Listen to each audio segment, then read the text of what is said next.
Alright, in this video, we'll talk about your powers of 10 and rounding notes.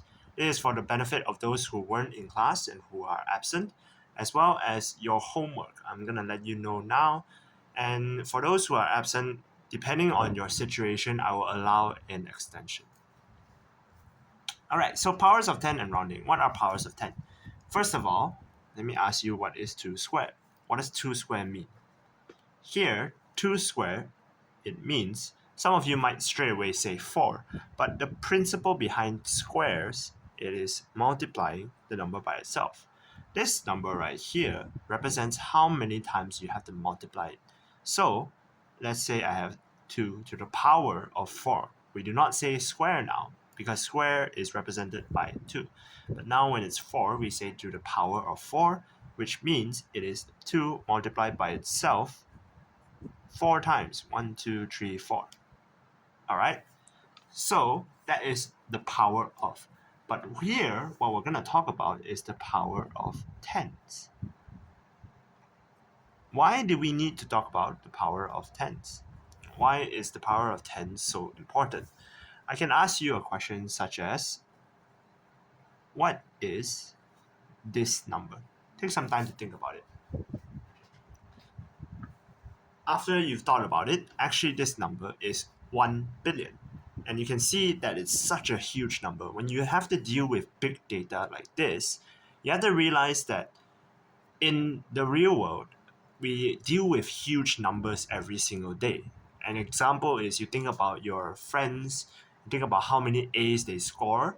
Your class only has like 32 students. When you think about like the whole school with 1,000 over students, and then we have to calculate how many A's each one scores, that's a lot of numbers. And the goal of mathematics is basically to make all these numbers as simple as possible. So all these big numbers, you can just write it as 10 to the power of 9. And how do you do that? Is by counting the number of zeros there are and writing the number 9 there. I'll talk more about that in a while. The reason why we have 10 to the power of 9 is so that we can have huge numbers written in a simpler way. So it's easier for us to see. Okay? So here I have an example of 10 to the power of 5. How do you know 10 to the power of 5? What is 10 to the power of 5? See, the power of 5 represents how many times you multiply the number or number 10. And you can actually count how many zeros are there according to this number here. So whenever this number is 2, you can see I have 2 zeros. Okay, 1 and 2 zeros. Since this is 10 to the power of 5, then I can have 1, and then 1 0, 2 0, 3 0, 4, and then 5 zeros. Okay? And it's the same in the other way around. If I have a random number like this, I can say 1, 2, 3, 4, 5, 6, and then 10 to the power of 6 for the sake of being different. Okay? Okay, so that is rather simple. The more important thing that you need to focus on is, let's say I have a number of 57 and multiply by the 10 to the power of 3. 10 to the power of 3. How would I do that? Well, then it's similar. You just have to have, instead of 1 by putting it in front, you put 57 multiplied by 1, 2, 3. Sorry, not multiplied by, adding 3 zeros at the back because it is 10 to the power of 3. And then, what about dividing? It is multiplying and dividing by powers of 10. Okay? This is where you need to know where your decimal place is. The decimal is always in this position here. When, let's say, this is your ones, is number 7, and then it will be 7.0 something like that. Your decimal is always starting here. Okay? We'll talk about place value in more detail soon. Your decimal point moves every single time you multiply by 10. So when you multiply, you are going forwards. You're increasing in value, so you have 1, 2, 3, 0 here. All right? When you are dividing, you're moving backwards. You're decreasing in value. So 1, 2, 3. You move the number of times the power is. Okay? So there's a 0 here. Your decimal point is here. So your answer is 0.057. Your decimal points moves depending on whether you multiply or divide. And this is basically how you multiply and divide by powers of 10. And it's important to know the names of such big numbers. So for example, this is 57,000 in English. And how do we know that? Is you have to remember your place value. And this is important because you have to know where your decimal points are. Whenever you have your ones, all right, let's say this is your ones. So it can be any number, your 7. Your decimal point always starts here. And if you go beyond your decimal points, this is not called your ones anymore. This is called your tenth. And here is your tens. So any number here, like let's say this is 9. Although this digit is 9, we would say this is 97. All right, 97.5.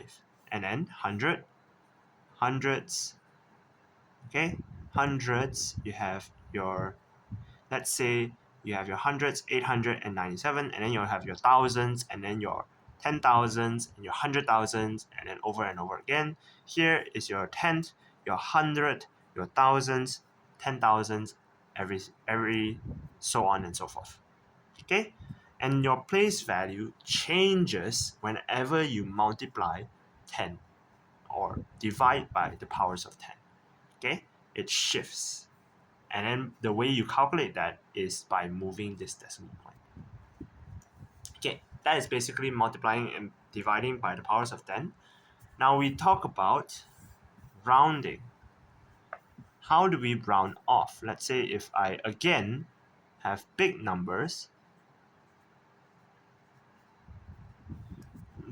like this. Again, remember what I said in the beginning of the video is that the goal of mathematics is to make things as simple as possible. Okay? The way we do that sometimes is by rounding. The way we round is, let's say I ask you to round to 2 decimal points. Why do you want to round to 2 decimal points is when the number becomes so small, it doesn't really make much of a difference.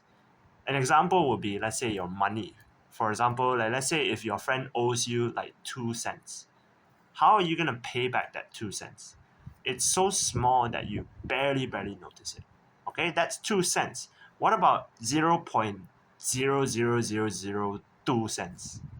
That's even smaller, and like so small that you barely notice it. And the fact that you don't notice it doesn't really matter in a grand scheme of a lot of situations. And that is very true for other scenarios in life as well. And that's why rounding exists to make an estimate of a big number so that it's easy for us to process. Okay, so in this case here, it's such a big long number. It's not a really huge amount, but it's very long, so we want to round it off to 2 decimal places. Now you have to count decimal places by the numbers from your decimal point. So this is decimal point, this is your first decimal place, it's your second decimal place. 1, 2 decimal places. Then the number before that, if it is bigger than 5, then you plus 1. So 2 decimal places round off, 5, 7. It's very easy. Okay?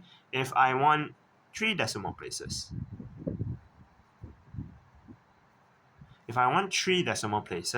then it will be on the 7th.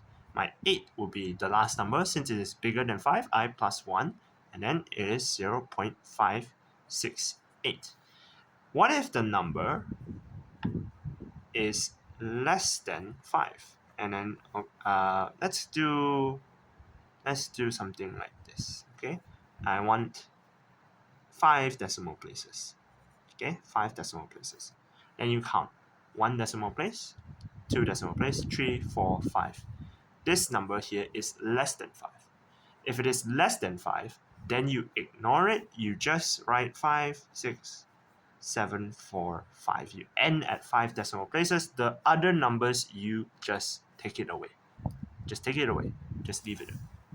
Okay, that is for rounding. And we are introducing this topic together because in the future you will learn how to combine the powers of 10 and rounding together. But that's for the future. For now, this is all you need to know for this chapter. A very short chapter. And because of that, your homework, again, for those who are not around, you have the time to do it. All right. Okay, your homework is in your page 75, questions 1 to 5. This is to be done in your maths 2. Okay, your notes is also should be done in your maths 2. All right, that's all for this video.